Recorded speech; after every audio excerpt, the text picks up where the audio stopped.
मेरे मन में बसी जा रही है, वो मेरे मन में बसी जा रही है। यशोदा मैया तेरो ललना, जुग जुग जीवे री यशोदा मैया तेरो ललना। तू बड़ भागिन भई यशोदा कृष्ण तेरे घर आए। तू बड़ भागिन भई यशोदा कृष्ण तेरे घर आए। तू बड़ भागिन भई यशोदा कृष्ण तेरे घर आए। तू बड़ भागिन भई यशोदा कृष्ण तेरे घर आए। तो नमस्कार, स्वागत है आप सभी लोगों का एक बार फिर से आपके अपने यूट्यूब चैनल बबली पाई कुमाऊनी कल्चर पे। सबसे पहले आप सभी बड़े लोगों को मेरा प्रणाम, छोटों को ढेर सारा प्यार। तो मित्रों, अभी हम लोग रेडी होके जा रहे हैं भागवत में वेदनाथ। आप लोगों को भी ले चलते हैं। आप लोग लास्ट तक वीडियो में बने रहिए और हमारे साथ सुंदर भागवत कथा। तो मित्रों, जो ये भागवत कथा हो रही है ये हमारे वेदनाथ के खितौली गाँव में हो रही है, नौलिंग बंजीरण देवता जी के मंदिर में। तो हम लोग पहुंच गए हैं। सबसे पहले अभी हम यहाँ पे जाएंगे अपनी बहन के घर, क्योंकि घर रास्ते में ही पड़ता है। उसके बाद बहन भी आएगी और सब लोग फिर हम लोग जाएंगे। तो मित्रों, बहन हमारे लिए यहाँ पर फटाफट चाय बना के ले आई। चाय वगैरह पी के हम जाने लग गए हैं और मैंने पकड़ा हुआ है राघव को। अभी आप लोगों को भी दिखाऊंगी। ये मेरी बहन का छोटा वाला बेटा है, अभी इसको 6 महीने ही पूरे हुए हैं। तो अब हम चलते हैं मंदिर में और मिलते हैं वहीं जाकर। तो मित्रों, बहन के घर से लगभग 10 मिनट के रास्ते नीचे पर ही ये मंदिर है, नौलिंग देवता जी का मंदिर खितौली गांव में। यहाँ पर सभी लोग आए हुए हैं और इतनी सारी गाड़ियाँ यहाँ पे रुकी हुई हैं। हम लोग भी पहुँच गए हैं। अब हम आपको कराते हैं मंदिर के दर्शन और सुनाते हैं सुंदर भागवत कथा। नहीं सकते, इनको भी तो मुझे ले जाने के लिए मेरी जरूरत पड़ती है। इसका महाराज, अब इससे ज्यादा मैं नहीं चल सकता हूँ, जितनी मेरी ताकत है मैं जा रहा हूँ। भगवान समझ गए, गर्व को गर्व हो। राजा मित्र गुरु और चेली से कबहू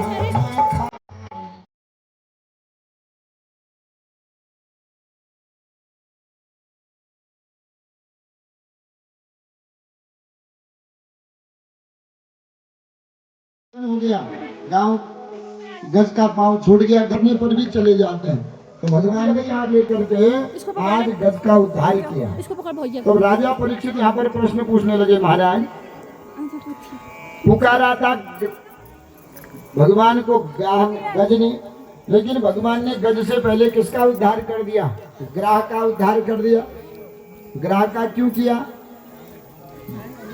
क्यों पुकारा था गज ने भगवान के? तो भगवान ने पहले मगरमच्छ को मार दिया, ग्राह को मारा। तो गज को तो उद्धार करते ही करते हैं, पर अपने भक्त से पहले भगवान अपने भक्त के भी भक्त का उद्धार कर देते हैं। अहम हरे तव पादैक मूला दासानुदासो भवितास्मि भूयः मनः स्मरेता सुपते गुणास्ते गृणीत वा कर्म करोति कायः। तो क्या है? दासानुदासो, भगवान अपने भक्त का तो उद्धार करेंगे। हम लोग अपनी पूजा पाठ जानते हैं, न उतना नियमों में रह सकते हैं, न उतने मंत्र जानते हैं, तो हमारा उद्धार कैसे होगा? तो कहते तुम भगवान को नहीं भज सकते हो। तो जो भगवान को भज नित्य पूजा करता है, उसका उद्धार करने और गज का पाँव तो पहले ग्राह का उद्धार किया और तब गज को बाहर निकाल के अपने बात साथ ले गए। तो उनसे पहले ग्राह को पहले पहुंच गया था मरते ही। तो यही भगवान का जो है संकल्प है कि अपने दास को उतारूंगा ही उतारूंगा। इसके अंदर भी नहीं है, आपके पास 4 रुपये होता है, इसको मैं पहले उतारूंगा। में खड़े होकर के नाभि के ऊपर को उनका जल है, वो खड़े होकर के वहाँ जप कर रहे हैं। तो देवल सच में जप कर रहा है या खाली दिखावे का जप कर रहा है? क्योंकि इसको पता नहीं जाएगा तो बनेगा जरूर मगरमच्छ, लेकिन ऐसे ही पांव पकड़ते रहना, एक दिन भगवान आएंगे तेरा उद्धार कर देंगे। तो आज वही हूँ गंधर्व मगरमच्छ बना, भगवान आए और भगवान ने इसका उद्धार करके इसको बैकुंठ भेज दिया। अब कहा महाराज पूर्व जन्म का ये हाथी कौन है? इसने कौन सा ऐसा पुण्य किया कि अंत समय में भगवान की याद आ गई? तो गजेंद्रो भगवत स्पर्शात विमुक्तो ज्ञान बंधनात् प्राप्तो भगवतो रूपम ईतवासः चतुर्भुजः सवै पूर्वमभूत् राजा पांड्यो द्रविण सत्तमः इंद्रद्युम्न इति नामो ख्यातो विष्णुव्रत परायणः। पूर्व जन्म में एक द्रविड़ देश का राजा है इंद्रद्युम्न। अनेक इसकी रानियां हैं, अनेक संतान हैं।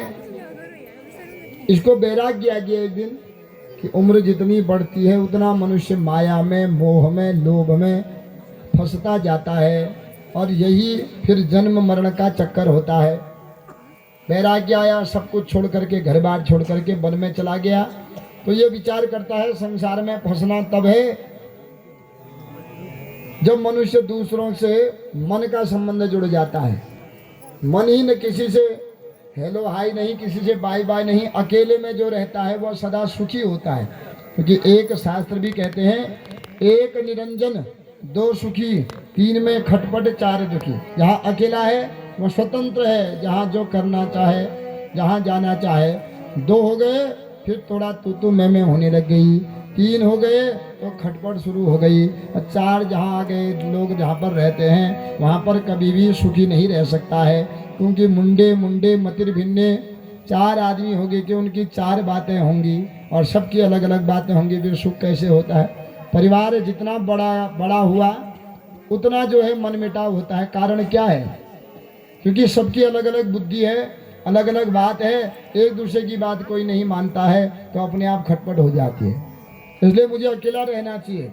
वन में गया, वैराग्य ले लिया, बड़ी बड़ी जटाएं बना दी, त्रिकुंड बना करके, न किसी से बोलना, न किसी से, कोई आ गया तो उससे वेलकम नहीं, कोई चला गया मन में विचार करता है बढ़िया हुआ भीड़ कम हो गई, तो एकांत में रहने लगे। एक दिन दुर्वासा ऋषि इनके सामने से गए, इन्होंने दुर्वासा ऋषि को प्रणाम नहीं किया। दुर्वासा को आ गया क्रोध, तो आज 10-12 साल पहले बाबा बना है, आज तक तो राजा था, आज बड़ा ढोंगी बना है बाबा। मैं जन्मजात बाबा हूँ, तूने मुझे प्रणाम नहीं किया। मैं ब्राह्मण में जो है ब्राह्मण वंश में उत्पन्न हूँ और मैं पूजनीय हूँ जन्मजात। देवर्षि, ब्रह्मर्षि, राजर्षि, 3 प्रकार के ऋषि होते। कहते हैं ना राजर्षि, राजर्षि माने जो क्षत्रिय वर्ण में उत्पन्न होते हैं और साधु बन गए वो राजर्षि हो गए। जो ब्राह्मण कुल में उत्पन्न होकर के ऋषि बन गए वो ब्रह्मर्षि हुए, और जो देव वंश में उत्पन्न होकर के ऋषि बन गए उनको देवर्षि कहते हैं। तो उनमें सबसे श्रेष्ठ देवर्षि, उसके बाद ब्रह्मर्षि, उसके बाद राजर्षि। जैसे देवर्षि नारद कहते हैं ना, नारद के नाम के आगे देवर्षि लगता है, क्यों? वो देव योनि में उत्पन्न हुए और ऋषि बन गए, इसलिए उनकी सर्वत्र गति होती है। मैं ब्रह्मर्षि हूँ, तू राजर्षि है, जन्म का तो तू राजा ही है, क्षत्रिय कुल में उत्पन्न है, और फिर भी तूने मुझे प्रणाम नहीं किया। तेरी बड़ी जटाएं क्या बन गई? तू घमंड हो गया, जा मैं तुझे श्राप देता हूँ, तू हाथी के जैसे मदान्ध हो गया, जा तू हाथी बन जा। जब श्राप दिया दुर्वासा ने, दौड़े दौड़े गए ये इंद्रद्युम्न, महाराज तुमने व्यर्थ में श्राप क्यों दे दिया? मैं तो एक भगवान विष्णु को, जो भी मेरे आगे पीछे जावे मैं भगवान को प्रणाम कर देता हूँ, क्योंकि भगवान को प्रणाम करने से सभी जीवों की तृप्ति हो जाती है। इसलिए फिर भी तुमने मेरा अपमान क्यों किया? हे भगवान, अब मैं तो गज बनूंगा, मेरा उद्धार कैसे होगा? तब कहा तू गज बनेगा, अंत समय में जब तुझे बहुत विपत्ति आएगी तो तुझे भगवान की, जो तूने 10 साल जप किया है उसका प्रभाव यह रहेगा कि तुझे भगवान की स्मृति बनी रहेगी और भगवान ही आकर के तेरा उद्धार करेंगे। तो आज वही इंद्रद्युम्न हाथी बना है। अंत समय में पत्नी पुत्र सबने छोड़ दिया, भगवान का स्मरण हुआ, भगवान हरि रूप लेकर के गज को ग्राह के बंधनों से विमुक्त करके इनको स्वर्ग आदि योनियों को भेज दिया। तो इस प्रकार भगवान ने हरि अवतार लिया। इसके बाद चाक्षुष मनवंतर आया। इस चाक्षुष मनवंतर में भगवान के 3 अवतार हुए हैं। पहला अवतार हुआ भगवान का कच्छप अवतार, दूसरा धन्वंतरी और तीसरा मोहिनी अवतार हुआ भगवान का। अब क्यों हुआ? क्योंकि इस मनवंतर में देवता और दानवों के बीच में समुद्र मंथन हुआ। समुद्र मंथन में सब देवता मदिरांचल पर्वत की जो मथानी बना करके वासुकी नाग की रस्सी बनाई है, जब मथ रहे हैं, एक तरफ देवता लगे हैं, एक तरफ दैत्य लगे हैं, तो वह पर्वत डूबने लगा। जैसे ही मंथन शुरू हुआ कुछ ही समय में पर्वत डूबने लगा। तो जैसे ही पर्वत डूब रहा है, देवताओं ने हाहाकार कर दिया, भगवान बचाओ बचाओ। आकाशवाणी हुई, तुम गणेश जी का पूजन किया कि नहीं किया? देवता कहते महाराज हम तो जल्दीबाजी में आए, गणेश जी का पूजन करना ही भूल गए हैं। तब आकाशवाणी होती है, तुम शीघ्र जाओ, जा करके गणेश जी का पूजन करके आओ। गणेश जी ने विघ्न डाल दिया है तुम्हारे यज्ञ में, इसलिए कोई भी शुभ कार्य आदि किया जाता है तो गणेश जी का जरूर नाम लेना चाहिए, जरूर पूजन करना चाहिए। कहते भी है ना, 12 नाम है गणेश जी के। इन 12 नामों का जो उच्चारण करता है कि विद्यारंभे विवाहे च प्रवेशे निर्गमे तथा संग्रामे संकटे चैव विघ्नः तस्य न जायते। तो विद्यारंभे विद्या का आरंभ करना हो, विवाह च विवाह करना हो, संग्राम में लड़ाई में जाना हो, संकट के समय में कहीं को प्रवेश कर रहे हो, तो यह 12 नाम लो। ये 12 नाम कौन है? सबको याद ही होंगे। सुमुखश्चैकदन्तश्च कपिलो गजकर्णक, ये 12 नाम है भगवान के। तो इन 12 नामों का स्मरण करने मात्र से समस्त प्रकार के संकट सब दूर हो जाते हैं। तो विलोक्य विघ्नेश विधिम तदेश्वरो दुरंत वीर्यो वितथा विसंधिः कृत्वा वपुः काच्छपमद्भुतं महत् प्रविश्यतोऽयं गिरिमुज्जहार। भगवान विष्णु कहते हैं कि जाओ तुम शीघ्र गणेश जी का पूजन करो, गणेश जी ने विघ्न डाल दिया है। महाराज पूजन में तो बहुत टाइम लगेगा, तब तक तो डूब जाएगा। तो भगवान ने तुरंत कच्छप का रूप लिया, उस मदरांचल पर्वत को अपनी पीठ पर रख दिया। मंथन होने लगा, सब इंतजारी में है कि अमृत आएगा अमृत आएगा। अमृत तो निकला नहीं, अमृत की जगह हालाहल नाम का विष निकल गया। और शर्त यह थी कि जब उस विष को स्वीकार, जो वस्तु निकलेगी उसको स्वीकार करेंगे, उसके बाद ही अगली वस्तु निकलेगी। अब विष को कौन पीवे? देवताओं ने दानव को दे दिया, दानवों ने देवताओं को दे दिया। अंत में सब विचार करते हैं कि अब विष किसको दिया जाए, हमारे बीच में कौन है कौन नहीं है। अब देवता भी शास्त्र का सहारा लेते हैं। अब शास्त्र में क्या महिमा है? जैसे कोई संजात कार्य हो रही हो ना, कल नैना हो रहे, कल ये शुभ कार्य हो जाए संजाति, तो प्रसाद बनता है तो सबसे पहले किसको दिया जाए? किसको दिया जाए प्रसादी? तो शास्त्र कहते हैं जिसके घर से चंदा नहीं आया है उसके घर को दिया जाए। जय घर बेटे कोई ना आज सहयोग करन, पहली पारायण दिन प्रसाद वो घर को जूनते हैं, वो खिसान पड़ा होली अगले के बेटे याद करो लो, होगा कि नहीं होगा? तो संजात में सफाई आ जाए। अब जो नहीं आया है उसको घर देना चाहिए। तो देवता भी इसी विधि को अपनाते हैं। देखो देव दानवों के बीच जो है समुद्र मंथन हो रहा है, हम सब आए हैं पर कौन नहीं आया है? भगवान भोलेनाथ नहीं आए हैं, इसलिए भोलेनाथ को दिया जाए। शास्त्र में ऐसा ही है, संजात पे काम हो रहे हो, कोई चीज हो रहा है तो सबसे पहले किसको दिया जाए? जिसके घर से चंदा नहीं आया है, जिसके घर से कोई आदमी नहीं आया है, उसके घर में प्रसादी दी जाए, ताकि वो खिसान पड़ा हो लगिल के भैया नमो गयू मन में चोल लगाए और प्रसाद में घर मिल गया, फिर अगली बार बैठे हो शर्म में ले आल। तो इसी प्रकार सब देवता क्या करे, भगवान शंकर के पास गए। भगवान शंकर ने विचार किया कि भैया देवताओं, अगर इस विष को ग्रहण करने से तुम्हारा मनोरथ पूर्ण होता है तो अवश्य मैं विष को ग्रहण करूंगा। तो अपने आराध्य प्रभु का नाम लिया। अब शिव के गुरु कौन है? राम जी। तो रा कहा तो मुख खुल गया, रा कहा मुख खुल गया, संपूर्ण विष पी गए। और जब विष कंठ में पहुंचा, याद आई मेरे हृदय में तो कौन है? मेरे गुरुदेव भगवान राम जी हैं। और राम जी कैसे हैं, कितने कोमल हैं? नीलांबुजश्यामल कोमलांगम सीता समारोह पितमाम भागम। कोमल अंगों वाले राम जी मेरे हृदय में है, अकेले नहीं है। सीता समारोह, भगवती सीता के साथ, माता के साथ बैठे हैं। ऐसा विष अगर मेरे हृदय में जाएगा तो मेरे कोमल अंग वाले मेरे प्रभु श्री राम जी को पीड़ा हो जाएगी। तो मौ कहा, रा कहा मुख खुल गया, मौ कहा बंद हुआ, कंठ को कंठ में ही विष बंद कर दिया। कंठ का प्रभाव हुआ, विष का प्रभाव हुआ कि विष ने अपना प्रभाव दिखाया, कंठ उनका नीला हो गया और इसलिए भगवान का नाम नीलकंठ पड़ गया। बोलिए नीलकंठ भगवान की जय। तो पुनः एक एक करके मंथन हुआ और तो अंत में भगवान धन्वंतरी के रूप में अमृत लेकर के आए। उस अमृत को दानव ले गए और जैसे ही पीने को तैयार हुए, दूसरा कहता है तू नहीं, पहले मैं पीऊंगा। वो मुख पर लगाता है, तीसरा उसके हाथ से चढ़ा के धक्का देता है, तू नहीं मैं पहले। अहम पूर्वम न त्वम इति प्रजा, तुम नहीं पहले मैं, तुम नहीं पहले मैं। इस प्रकार बहुत देर हो गई, कोई नहीं पी पा रहा है। देवता भगवान के शरण में गए, भगवान कुछ करो। दानव अमृत पी लेंगे तो पृथ्वी में दुखी दुख हो जाएगा। भगवान ने तुरंत मोहिनी का रूप लिया, दानवों की सभा में गए। दानवों ने अमृत का कलश भगवान को दे दिया और कह दिया, भगवान हे सुंदरी, हमने अनेक देव गंधर्व किन्नर मानव दानव की कन्याएं देखी हैं, स्वर्ग की अप्सराएं देखी हैं, पर आप जैसी सुंदरी नहीं देखी जिसको देखते ही हमारा मन हरण हो गया। आपके सामने अमृत क्या है? अब अभी तक मैं पहले, अब क्या कह रहे हैं? भैया तू इसको पी ले, मैं तो उसको देखता हूँ, तू उसको पी ले, मैं उसको देखता हूँ। अंत में सबने सुंदरी मोहिनी के हाथ में दे दिया कि तुम ही अपने हाथों से पिलाओ। तो मोहिनी भगवान है, भगवान के देखो मैं तब पिलाऊंगा तुमको। कब? इस समय जितना हक तुम्हारा है उतना तुम्हारे सौतेले भैया देवताओं का भी है, क्योंकि मेहनत तो दोनों की बराबर हुई है। ऐसा करो, एक लाइन में देवताओं को बैठाओ, एक लाइन में दानवों को बैठाओ। तो दानवों ने देवताओं को बुलाया, देवता आए तो समझ गए ये भगवान विष्णु ही आज मोहिनी बन करके आए हैं। अब भगवान के रूप को देख करके दानव इतने जो है काम पीड़ित हो गए। भगवान ने कहा, देखो तुम मुझे देखे रहो, मैं तुमको देखती हूँ। मैं पहले इसमें जो गाढ़ा गाढ़ा नीचे है, पतला पतला ऊपर है, क्यों ना पतला पतला देवताओं को पिला दूं, गाढ़ा गाढ़ा फिर तुम्हें पिलाऊंगी। हाँ देवी, तुम जो करती हो।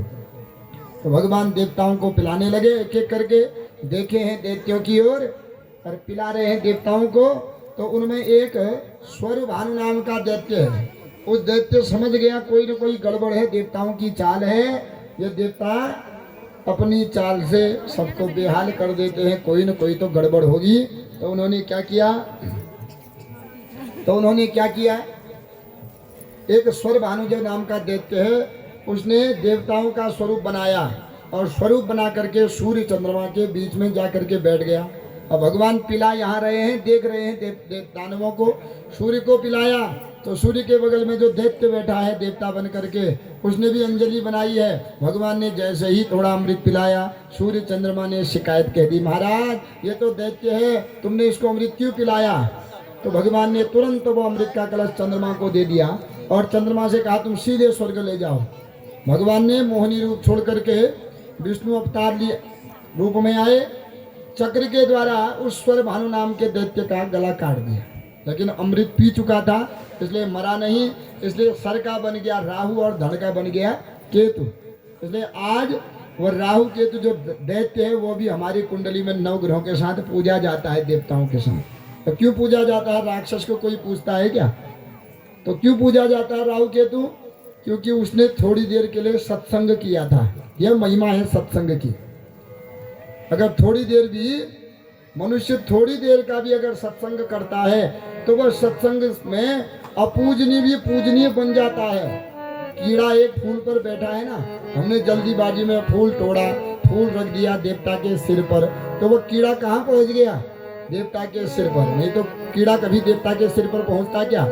तो सत्संगति का यह प्रभाव है जीवन में। इसलिए कहते हैं कि थोड़ी देर का भी अगर हमको सत्संग मिल जावे तो उस सत्संग के द्वारा दुर्जन मनुष्य भी पूजनीय हो जाता है।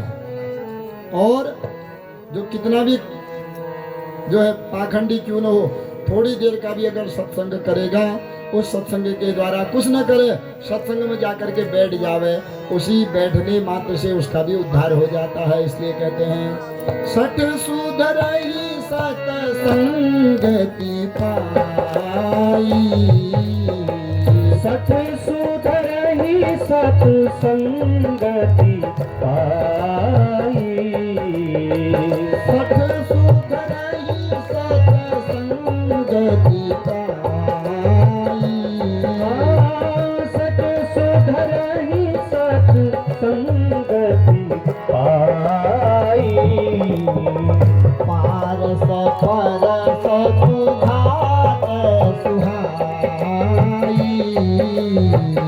पारस परस सुधात सुहाई, सत्संगति मुझ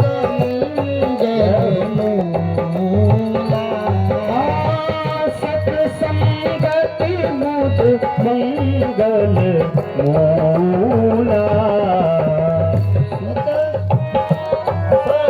मंगल मूला सोई फल सीधी सब साधन भूला सोई फल सीधी सब साधन भूला सोई फल सीधी सब साधन भूला सोई फल सीधी सब साधन भूला तब कहते हैं कि सत सुधरई सत संगति पाई। सत माने मूर्ख भी थोड़ी देर का अगर संगति हो गई, सत्संगति हो गई तो वह भी सुधर जाता है। कैसे? पारस परस को घात सुहाई। एक पारस मणि होती है ना, उस पारस मणि से लोहे को स्पर्श कर दोगे तो लोहा भी सोना बन जाता है। माने सत्संग पारस मणि के समान है।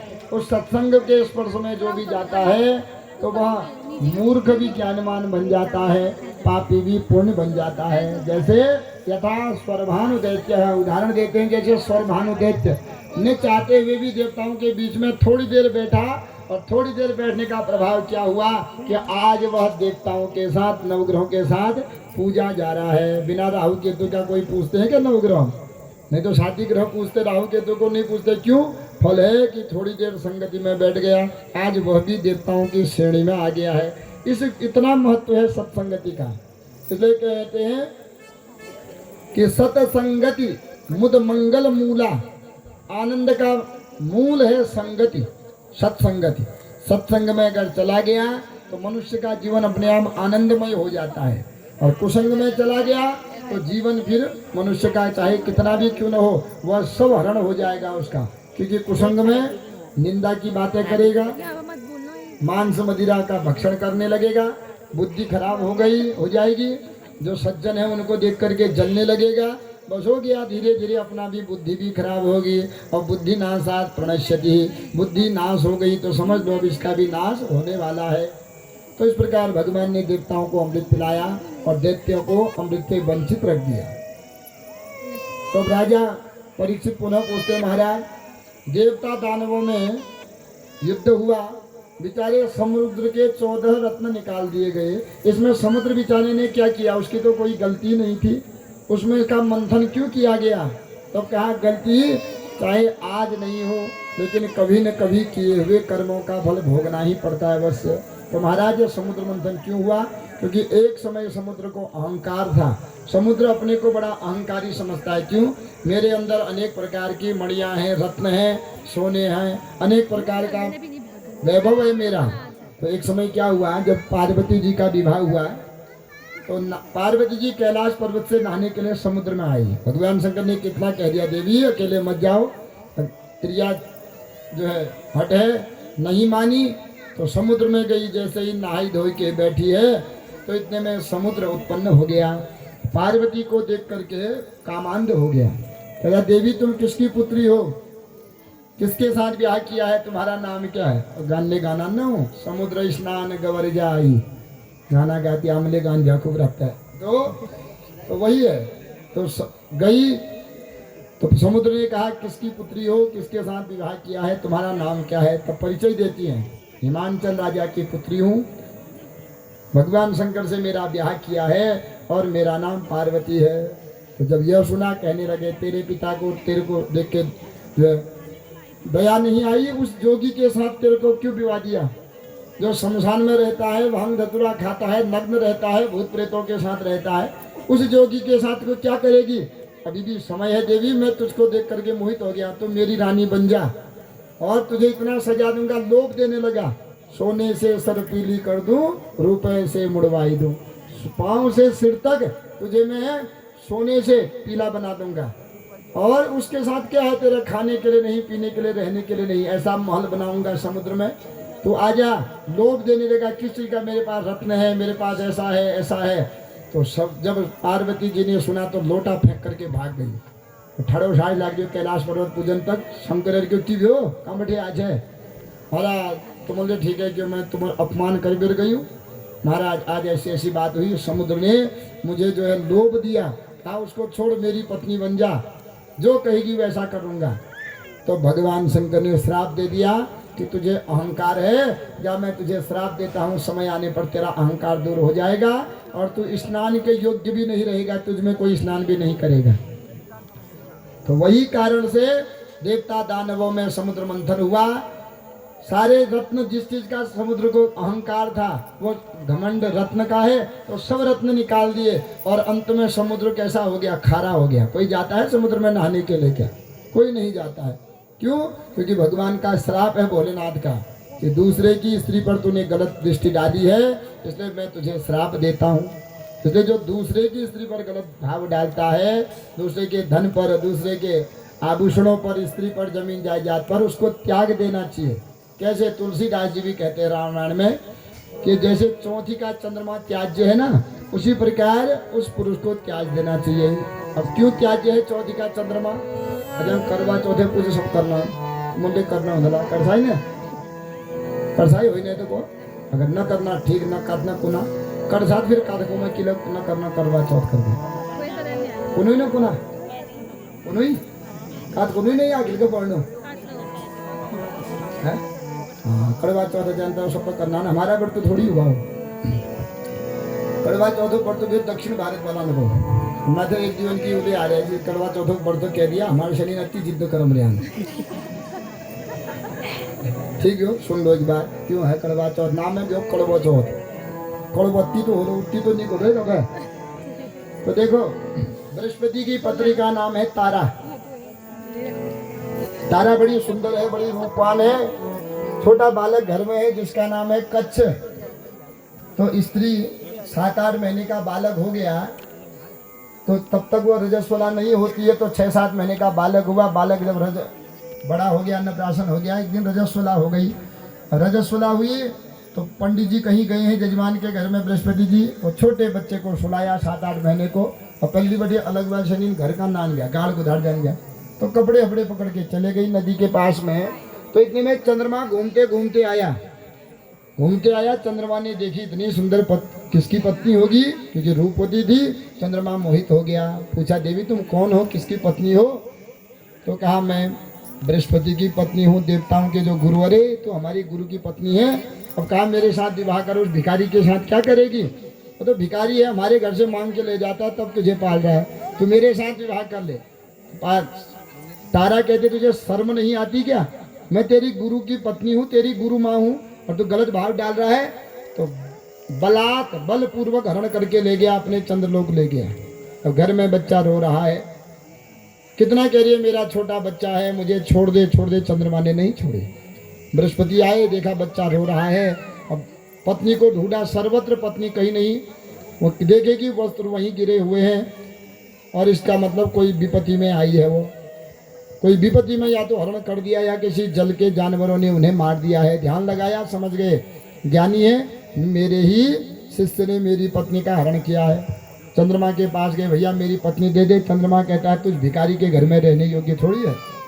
तो अंत में युद्ध हुआ, युद्ध में चंद्रमा हार गया तो तारा को छोड़ दिया। तब तारा जाते समय कहती है जा मैं तुझे श्राप देती हूँ, तूने चतुर्थी के दिन मेरा हरण किया है, मेरा छोटा बच्चे छोड़ करके आई, इसलिए मैं भी तुझे श्राप देती हूँ। चौथी के दिन जो तुझे देखेगा उसे भी झूठा कलंक लगेगा, जा। तो इसलिए कहते हैं कि चौथी का चंद्रमा तो त्याज्य है, देखना ही नहीं चाहिए। हम उत्तर भारत वालों के लिए, दक्षिण भारत वाले करते हैं। हमारे जो बड़ सावित्री 7-8 हमारे जी छन्ने घर वाला मुंह देखने वाली नहीं। मेरे जब ब्याह बेनू ब्याह मेरे लिए पहल प्यार घर बैठे करवा चौथ कर सको ब्याह ठीक कर, मैं भागवत ठहराई ना भी दिन आई बैठे।